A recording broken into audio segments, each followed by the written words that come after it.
আসসালামু আলাইকুম, কেমন আছেন সবাই? যে কারণে ভিডিওটা করা, আমি আসলে নতুন একটা প্রজাতির সিম গাছ করেছি এবার। আগে কখনো করি নাই, কোথাও দেখিয়ে নাই। তো আমার পাশে যেই ফটহিল সিডের শপটা আছে, ওখানে গিয়ে আমি প্রথম সিমটা দেখতে পাই। অনলাইনে অনেকবার দেখেছি, বাট দেখে আমার খুব ইন্টারেস্টিং হলো। সিমটা দেখে আমার খুব ভালো লাগছে, ভাবলাম নতুন কিছু ট্রাই করি। তো সিমের অলরেডি একটা ফুল আসছে, পার্পল। এটা কি একটা কালার, ঠিক মেরুন, গাঢ় মেরুন, বুঝতেছি না। তো আসলে এত ছোট গাছে ফুল চলে আসছে, কিন্তু আমি যেটা অনলাইনে দেখেছি ওটার কালার ছিল পার ফিকি বেগুনি টাইপের কালার, কিন্তু এখানে অনেকটা মেরুন মেরুন টাইপের। দেখা যাক কেমন সিম হয়। একটা কুড়িতে 2-3টা ফুল আছে অলরেডি।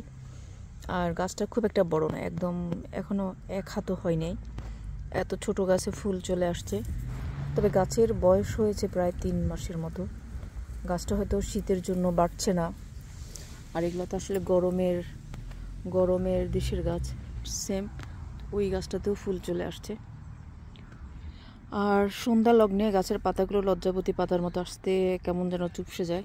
আর দিনের বেলায় রৌদ্রের আলোতে একদম ছড়ানো থাকে। দেখা যাক কেমন সিম হয়।